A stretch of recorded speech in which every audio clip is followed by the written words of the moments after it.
Good afternoon and welcome to Essential Ingredients. I'm Justine Reichman, your host, and today we have Xinyi and we have Yvette, and I'm super excited to welcome Xinyi here today. She is coming to us from Singapore today, which is not her usual location, but equally we're super excited to have you here. Welcome. Thanks, Justine. Thanks for having me on the show. I'm really excited to be part of such an exciting podcast. You've got a great lineup so far. It's been great, and we're excited to have you here as well to learn a little bit about what you're doing in sustainability and the platform that you're working with in Asia and what you're doing. And maybe before we get going, we could just have you share with our listeners a little bit about you and what got you started in sustainability, in food ag and tech. Yeah, sure. So I'm Executive Director of Sustainability and Agricultural Impact at Pinduoduo, which is China's second largest e-commerce platform. In terms of agricultural goods, we are the largest platform. We have close to 700 million consumers on the platform.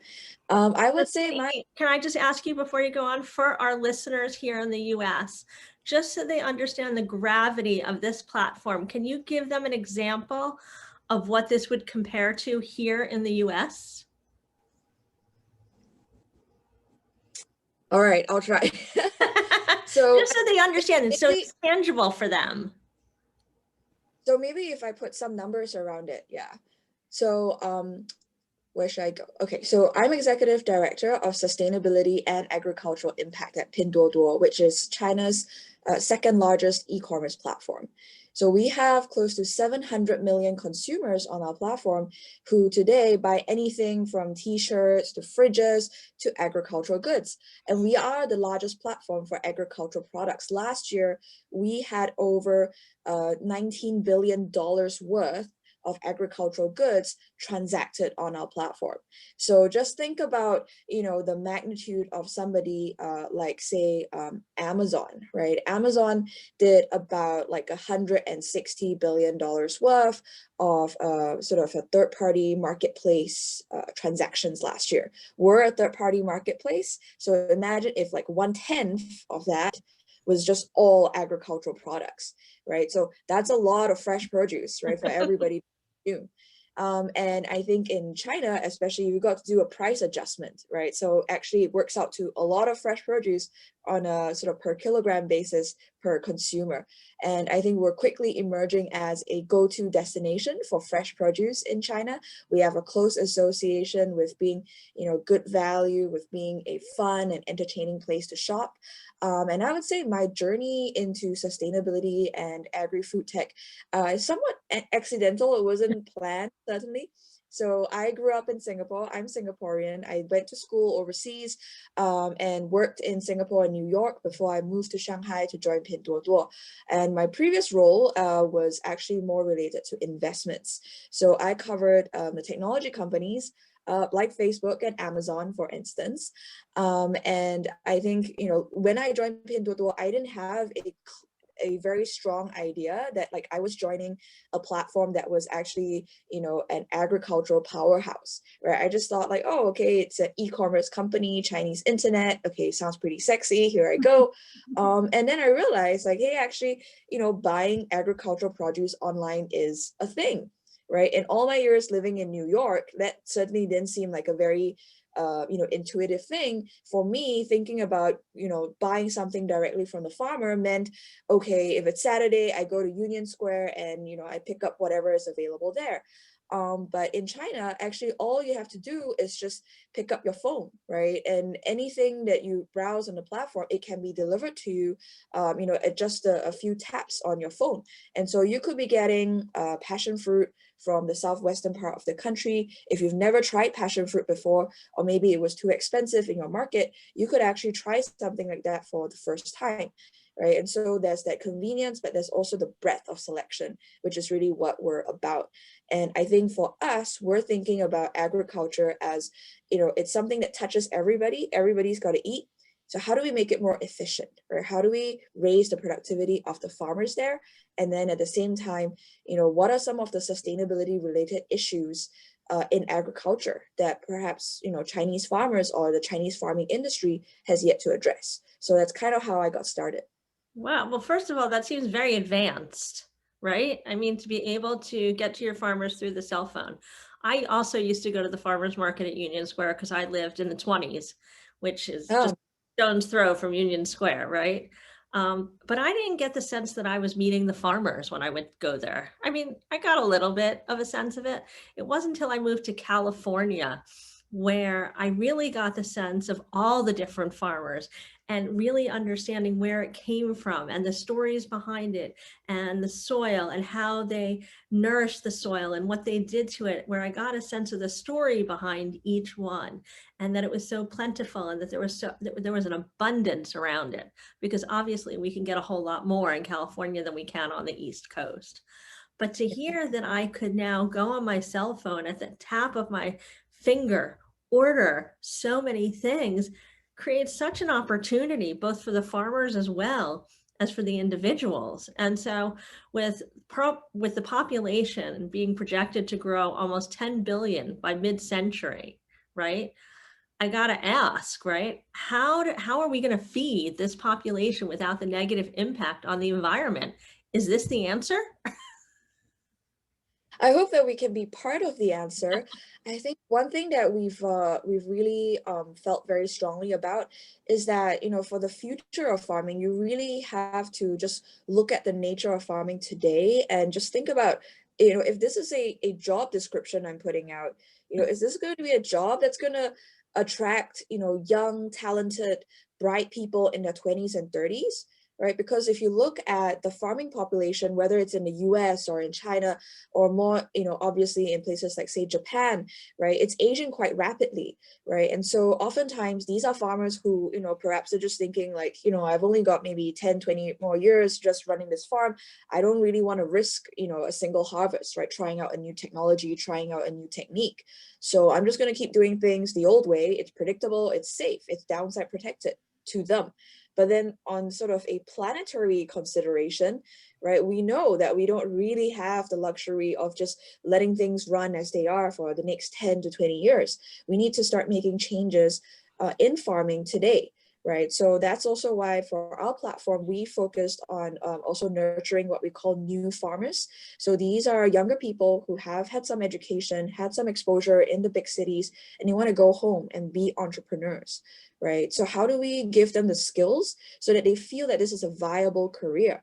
Right. And then when they're approaching it like a business, that's when they can think like, okay, how do I grow this business? Right. So I've got my sales channel, which Pinduoduo is providing. So I'm making it very obvious to them, right? When you have that direct interaction with the consumer, oh, actually, there's a lot of people interested in organic potatoes, right? I thought just regular potatoes would do, but there's all this demand and I'm seeing it live every day when I interact with the customers. So maybe I should do something differently, or maybe I should work with somebody who has a plot of land that's been fallow and start growing some organic potatoes, right? So these are sort of like market signals and feedback that actually would help a farmer become a better business person, right? And then when you introduce them to newer technologies, they can also be a bit more receptive, right? Or they can actually think about, okay, so if I want to make an investment, what do I need to do, right? Where can I get started?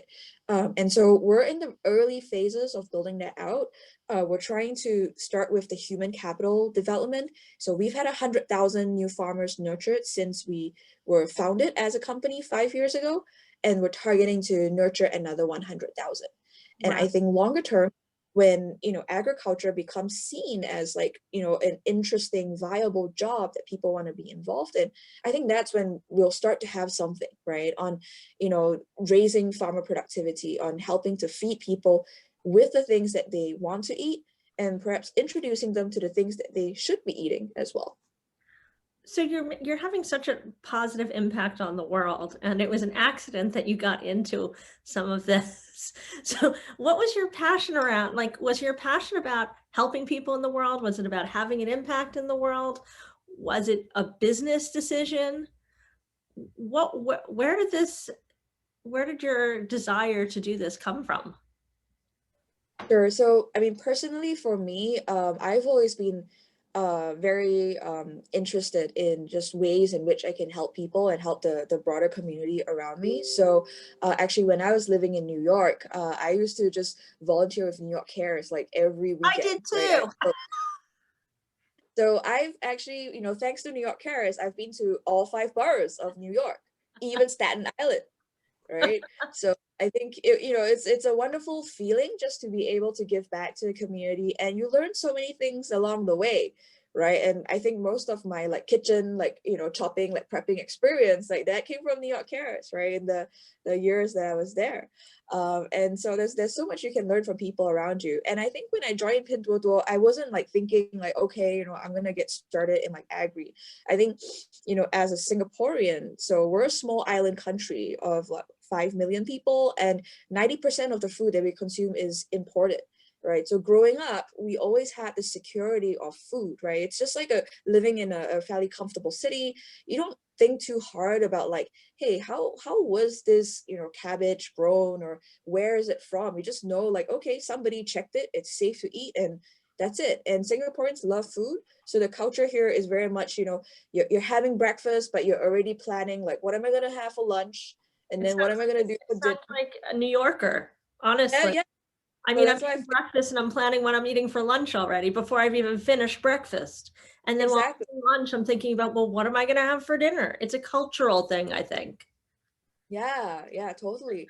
So I think, when I joined Pinduoduo, have I didn't know very much about kind of the wider like agricultural industry in China. I just thought like, okay, it's great.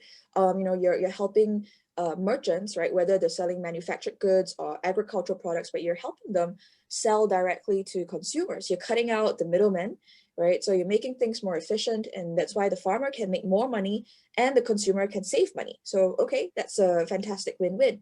But then I think as I dug a bit more into it, I had the chance to visit some of the farms in the southwestern part of China as well. And I got to see for myself, like what the state of the actual farms are, right? And then meet some of the farmers. And quite a number of them are quite elderly, right? Some of them are also not that highly educated, but you can really sense that they're trying to improve their lives as well, right? So here they are kind of like thinking about what they can do with their set of resources, which is quite limited.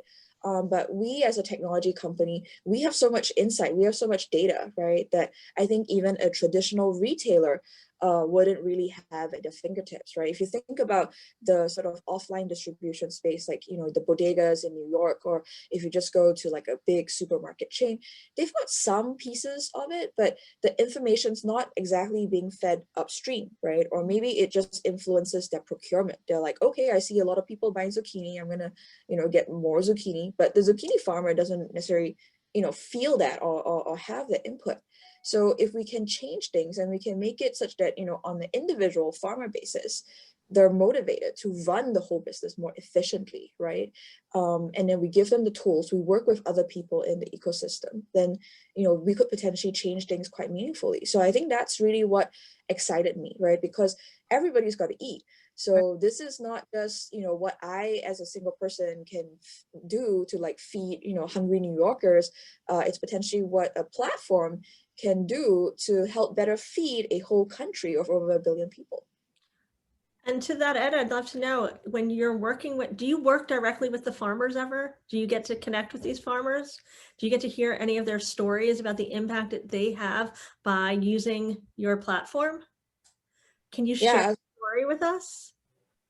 sure. So there are so many stories, right? Because I think there are some similarities, right? So oftentimes it's these are smallholder farmers. So 98% of the farmers in China, they're on plots of land that's less than 2 hectares in size, Mhm. right? So there's a sort of a contract or like a right to farm, but it's a pretty fragmented, limited plot of land.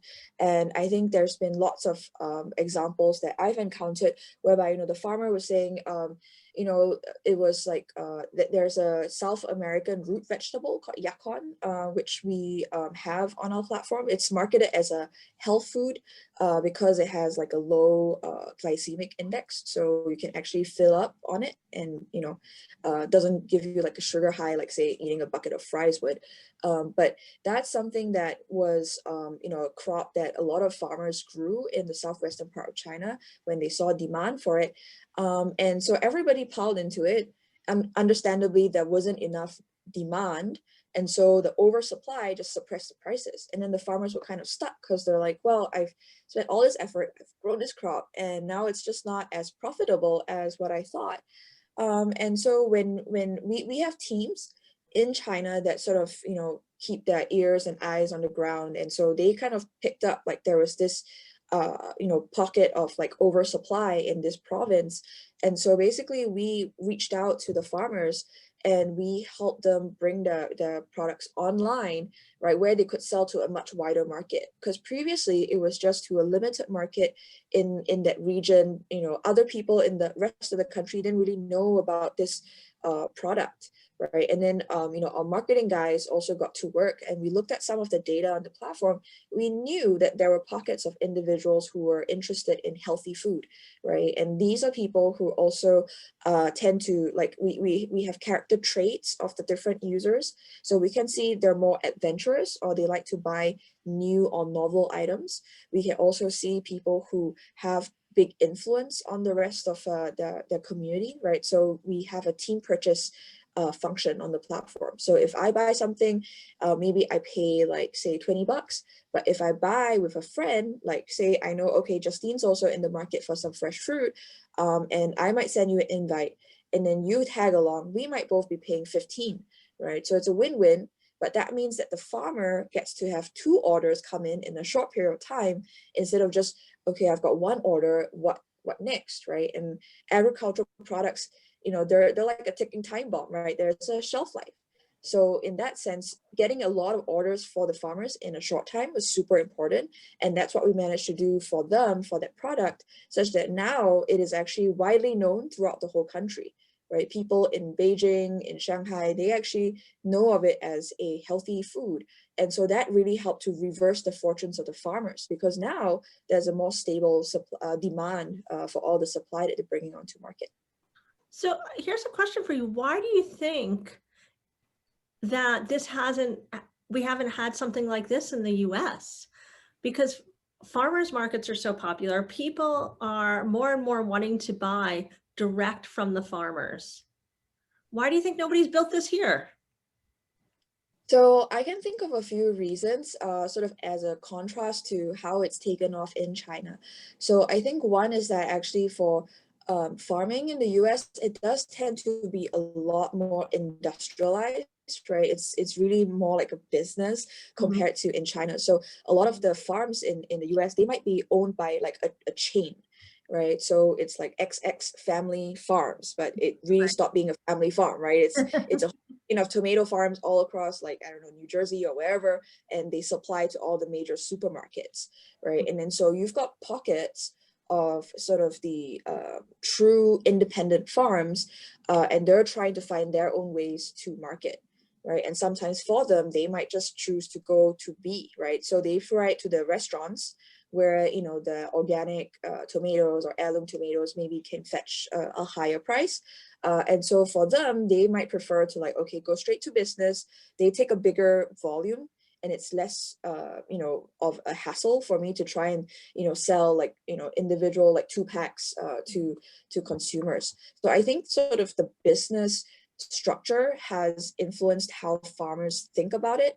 And then at the same time, I think for to see like a consumer facing platform to take off, the other piece is also logistics, right? So to the extent that you're shipping out individual parcels of fresh produce, if the cost of shipping those individual parcels is too high, right, it might actually dwarf the cost of just the fresh produce itself, right? So then it's a margin kind of problem, because I think in China, what we've observed is that actually the logistics costs are very low, because there's very intense competition amongst 4 to 5 major players, right? So at any point in time, they know somebody else could have this piece of business. So I have to keep driving efficiencies. And at the same time, we've got so many people who just ordering things, right? So 20 to 30% of the retail in China is happening online. So naturally, the volume helps to drive down the logistics costs. I'll tell you what prompted the question. With COVID going on, right? And then we're going into the winter months. So while the whole country isn't freezing, we do have either wet weather in Northern California, we have cold weather in the East and the Midwest. Farmers markets are going to start to either close or not be quite the same. And so that's going to hurt the farmers. It's going to hurt their sales. And a lot of people, they rely on it and the community relies on it. And so what I was thinking is, well, why couldn't they turn that into an online platform similar to this? Right? I don't know that it would work, but in my head, as you're talking to me about this, I'm thinking to myself, well, why couldn't it? Couldn't you speak with the Ames farmers markets of the world, the people that put on the farmers markets, create some sort of platform? Again, the supply chain, the whole thing, the logistics may not make it work. But that's where the question came from, because I'm thinking about the whole, the ramifications of COVID and going into the winter and how that's affecting so many businesses. And it's going to inevitably affect the farmers and their selling, and the ones specifically, the smaller ones that don't have those larger entities that aren't selling into the supermarkets, that are still selling in the farmers markets. Yeah, I think a potential first try could be, if some of the organizers of the farmers market, maybe like a, Sorry. or maybe co-op, so somebody in a particular region, right? So I think, in California, in New York, right, these are good test bits because you've got enough population density, right? There's just enough people. At the same time, you have, quite a large number of agricultural products that's being produced. So potentially, if you keep kind of the supply and the demand all in a certain geographical area, that can help to maybe mitigate some of that logistics cost, right? Because it's not like you're talking about sending things from California to like Texas or like Right, wherever it may be. Yeah. not with the local farmers, at least, right? That's not the purpose. Yeah, exactly. So then in that case, it's more a matter of, some coordinating or central body needs to get all the information about inventory up on the platform, right? And all the farmers have to, I guess, agree, right, that if they do put up the inventory, it's going to be there, right? They're not going to, double book it or whatever, and then you end up with a shortfall, and that's a terrible customer experience. Right. So, and to that end, how has COVID impacted your platform for your farmers? Yeah, so For your logistics and your supply chain and everything. for us, we had sort of a peak of like just people all rummage, like scrambling online, trying to like rummage and find whatever they could buy, and then at the same time, the logistics was actually quite a fair bit of it was in shutdown, right, in like sort of late January, early February in China, and so that was like the perfect storm, right? So all the things that could go wrong were going wrong. And I think for us, because we don't own the logistics capacity, right? It's all provided by third parties. So we were impacted, I would say, in the early days of the pandemic. And then gradually, because the government also realized like, hey, this is important, right? We need to let logistics flow from between cities to cities or rural to cities, for like food supply and for like other essential supplies. So they started to open up a green lane. At the same time, I mentioned we've got like local teams who kind of have the information. They know on the ground where there may be sort of excess supply, and so we let the farmers basically, they can, if they've never been online before, they don't know how to do it, they don't have the time, they can just send us like the pictures, right? Just text us, right? Like, here's what I've got like a ton of like purple potatoes, I'm in this place, and could you please help me sell it, right? And so our team created listings for these farmers. And then because we knew that like, okay, they really have an oversupply, right? Because the usual offline distribution route for these farmers has gone away. So we could actually prioritize and then put that on the feed, right? The personalized feed of our consumers. So you as a consumer, when you see something, you may not really like think too hard, like, oh, it's potatoes from Henan or wherever, right? You just see like, okay, it's potatoes, it's this price, and it's helping a farmer in need. So, okay, sounds good, right? And then you just place the order. You're not really thinking about a specific kind of potato from some specific part of the country. So that meant that we could really prioritize the areas where there was oversupply, right? Direct the demand there. So we're helping people get what they want. We're dealing with, the more pressing kind of oversupply. And then at the same time, we started to supply things to farmers as well, because this was a priority for the government. They're like, hey, spring planting season is really important. We got to make sure we have stuff to eat, in the later part of the year. So that's when the government also said, if we could start selling agricultural inputs to the farmers through our platform. Because again, right, the farmers are buying all kinds of things on our platform. So they're also our customers. So if they could also now see like, oh, okay, I can, after ordering my toilet paper or whatever, I can also order maybe some fertilizer. I can order seeds. Oh, hi, so cute. She was barking, sorry. She was No, and whining. And for our listeners here, we have a dog that was making some noise. So we had to put her on mute, and she was whining, and she's a whining wiener. Xinyi, I'm so sorry, but she was just whining. So anyway, here we go. There's another one too, but she went in the other room. So I didn't, okay. but anyway, please continue. I just had to pick her up so she would stop whining. No worries. Yeah, I mean, so in terms of like selling the goods from the farmers, that's something that we prioritize and we sped up during the pandemic. And then we started to also sell goods to the farmers, right? So now we can also service the farming needs of the farmers. I think it's something that we're trying out. We're trying to see if there's a real demand for this on board. But potentially then we can become an all-in-one farmer. You can sell things here, also buy things for your business. So that's been an exciting development for us, thanks to COVID. Right. Well, Well, yeah, it Cindy, sounds we're going like to take a short break and have a little advertisement from our sponsor, Next Gen Chef, and then we're going to come right back. So it's just going to be a brief pause for you and our listeners, but then we're going to come back. Oh my God, we have a flying Chowini. Okay.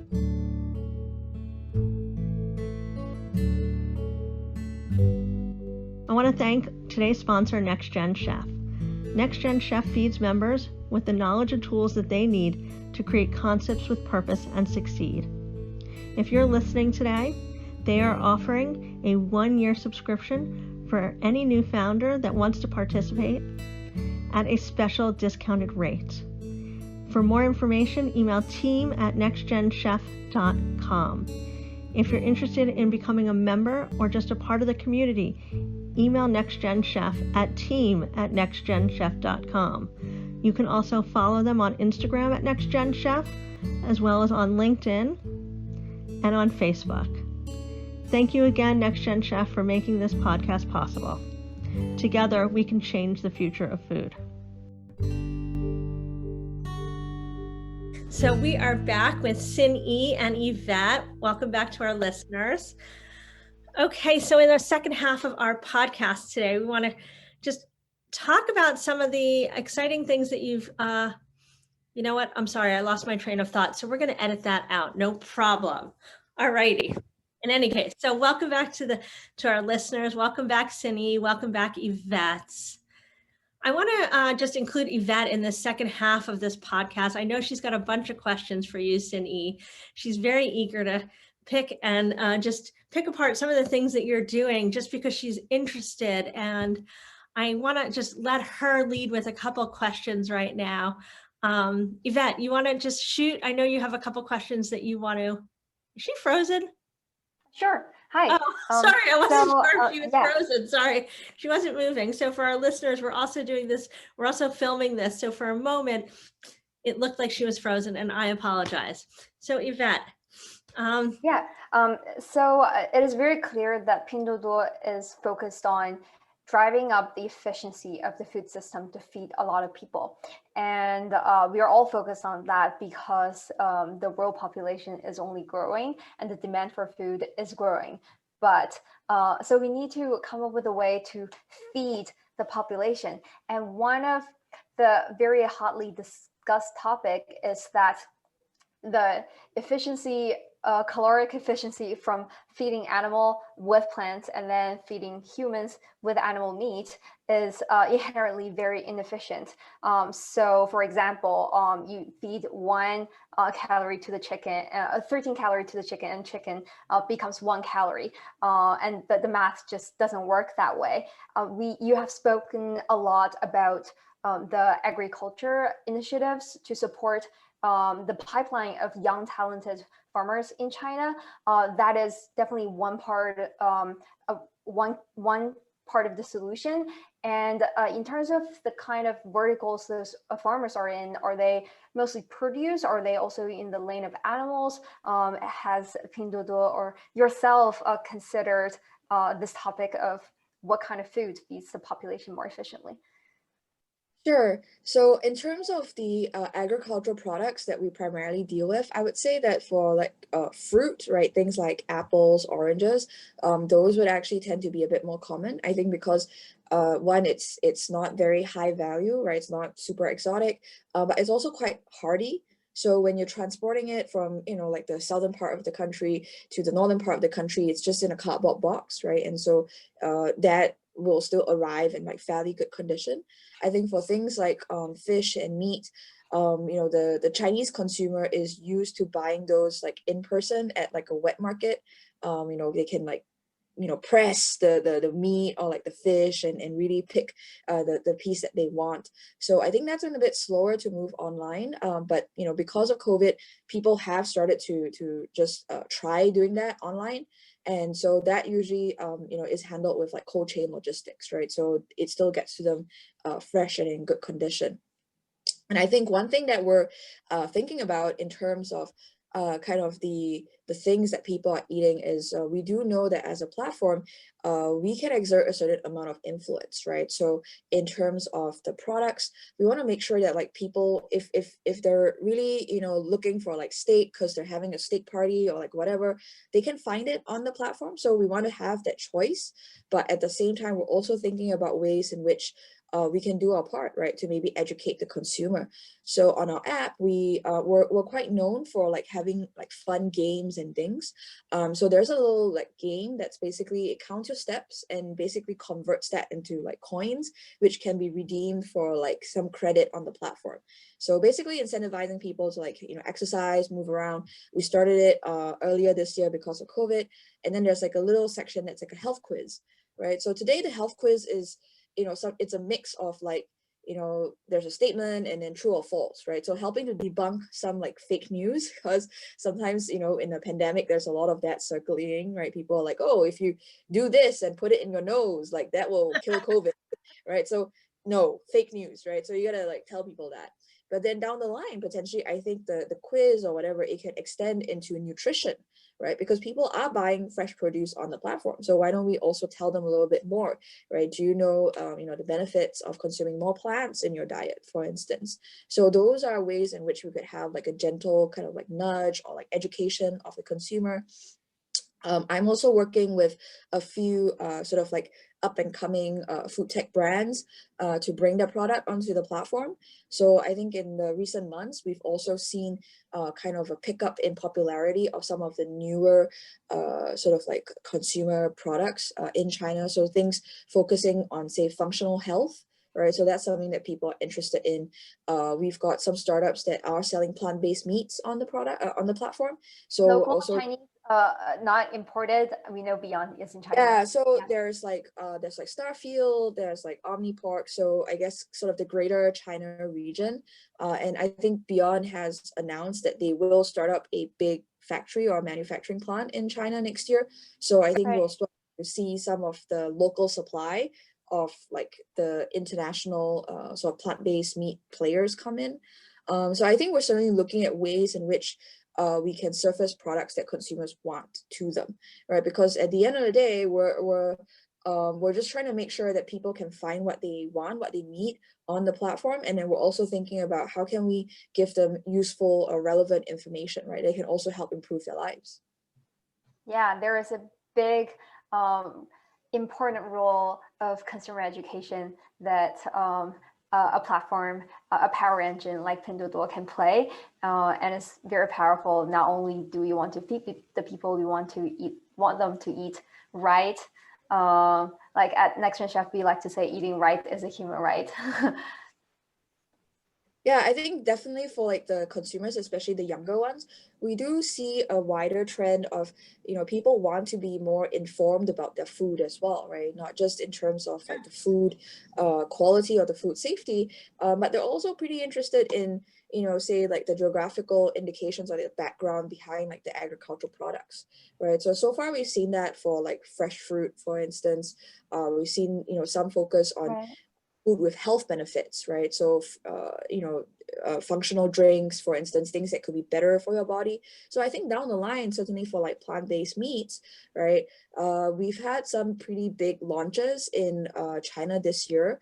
Sort of, there was the whole like Starbucks, pushing, I think, Beyond as well as Oatly. So making that, more known to the wider market. So I think there's like a snowball of like consumer awareness that's just like building out now. And I think really, I guess for that to continue to like, mushroom and flourish, you really need sort of a strong sort of like a presence, right, in terms of like communicating the message to the consumers. And I think for us as an e-commerce platform, as a distribution channel, there's potentially things that we could do there as well. Amazing. So we have talked about some exciting things in the past and at the moment. Would you lead us to envision the near future in like a year, and within 5 years, what are the exciting projects that Pinduoduo or yourself will drive forward? Sure. So I think in the near future, one thing I'm looking forward to is the finale of our Smart Agri competition.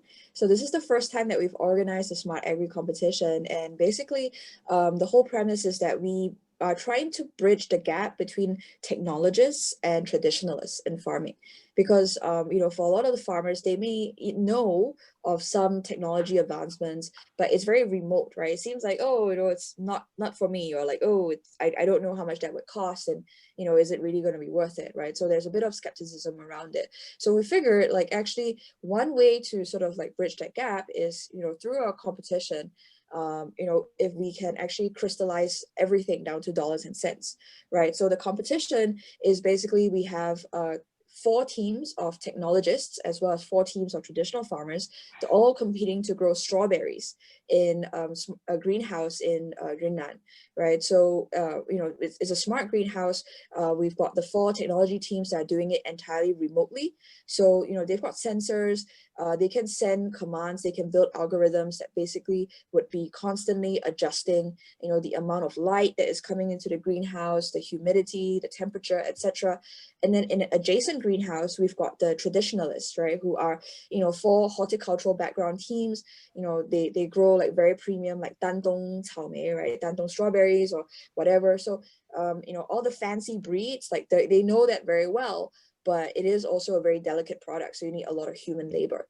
So at the end of the competition, we're going to judge it based on economic profit, right? So taking into account the quantity as well as the quality of the strawberries grown, as well as all the input costs, right? So labor for the traditionalists, maybe some electricity, etc. for the technology teams. But our hope is that at the end of it all, we can give the wider industry a very persuasive and convincing answer that, like, look, technology can really help to improve your business, right? And it's not something that is just hocus pocus or very airy-fairy. It's something that you can implement today. So we're going to work with the winner to actually roll out their solution onto a real farm, right? So demonstrate that this scales, not just, in a competition, it works, it scales. And then potentially, for the farmers who want to adopt this technology, we can make that available to them, right? We can say, okay, so for the winner, maybe they set up a company or whatever it is, we can make some introductions, etc. But that's our small like contribution to like building the wider ecosystem, because we feel that for like young people with talent, with great ideas, sometimes there's just a struggle, right? Getting to market, right? And trying to have that adoption. And on the flip side, for us, we have a wide network, right? So we've got 700 million consumers, and we estimate that there's probably about like 12 million farmers who sell things to consumers, right, through our platform. So why don't we, help build that momentum? So I think that's something that sort of in the next 1 year, you'll see us, maybe expand the competition, do a little bit more around it, and hopefully have some progress, right, in terms of ways in which we can bring technology, we can bring value-added services to the wider farming community. So that's something that I'm quite excited about. I think longer term, like 5 years, it's hard to say, right? Because there's really a lot of things that we're looking at, and obviously I hope that they all become successful, but it's hard to say like exactly which one will kind of like emerge as the dominant one. I think one thing that we've been thinking about and also trying to explore with other people in the industry is the notion of building out more like an agricultural brain, right? So being able to look at the demand side data, which we have today, feed it upstream such that the supply side can adapt, right? So that there's less of a mismatch between supply and demand. So that way, we're not wasting food, and the farmers can make sure that, they are producing things that people want, and that they'll make a good profit at the end of it. Wow, the AG competition sounds super exciting, and I imagine it's making big headlines in the newspapers online. We would want to watch it. Yeah, I mean, the finals will be end of November or like beginning of December. Well, we'd And love to have you come back and maybe bring your finalists and share some of the stories and tell us about what they're working on. yeah, so small plug here. If you follow Pinduoduo on like Twitter or LinkedIn, you'll definitely see the latest like posts about the competition. So we're looking forward to the final. What's the date of the competition? So the finals will be held at the end of November. So it's either going to be like on 30th of November, or it could be like 1st of December, sometime around then. So we went to check out the greenhouses a couple weeks ago, and we could see clearly that the technology teams were ahead, right? So their plants started to bear fruit about 1 to 2 weeks earlier than the traditional teams, which is pretty wild if you think about it, because for like a greenhouse crop, right, where you are trying to just produce as much as you can in a given year, if you can just shorten the time to get fruit each cycle, you could potentially actually squeeze in one whole planting cycle inside that greenhouse, right? So in terms of the payoff to farmers, it can be quite meaningful. Wow, that's amazing. Well, I'm super excited for you guys, and we hope to have maybe your winners or your finalists come back with you and share what they're working on and a little bit about them and their projects and the impact that they're making, and share their stories here at Essential Ingredients. So thank you so much for joining us. It was great to learn a little bit about you and all the inspiration and all the passion that's gone into it, because while it wasn't accident, there was no accident there.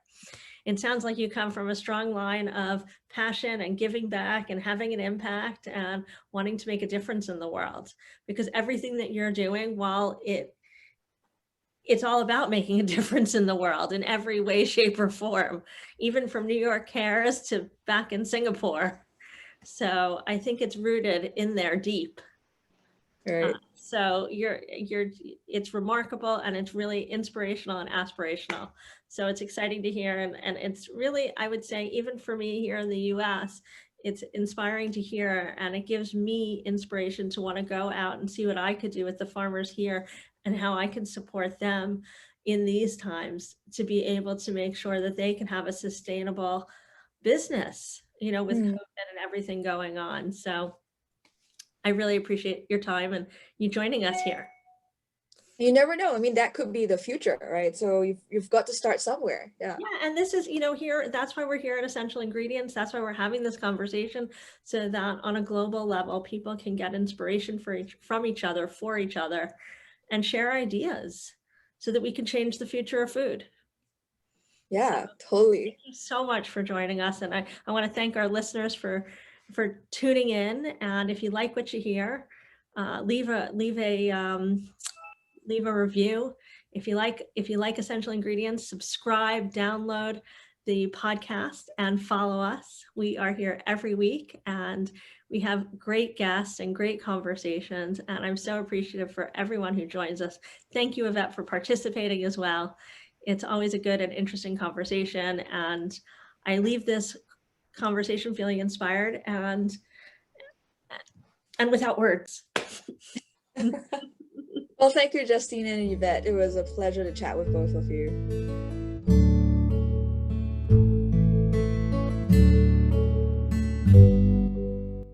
I want to thank my guests and my listeners for joining me today at Essential Ingredients. If you like this episode and you want to make sure not to miss any others, please subscribe. You can find us on all the large channels, including iTunes. And I hope that you'll make sure to follow us and share it with your friends. For more information about Essential Ingredients, you can check out the website justinereichman.com. You can follow myself on Instagram and Facebook at Justine Reichman. And if you'd like to learn a little bit more about Next Gen Chef and the platform that powers this podcast, you can find us at nextgenchef.com, on Instagram, Facebook, and all the other social media outlets. I hope to hear from you and see you again soon.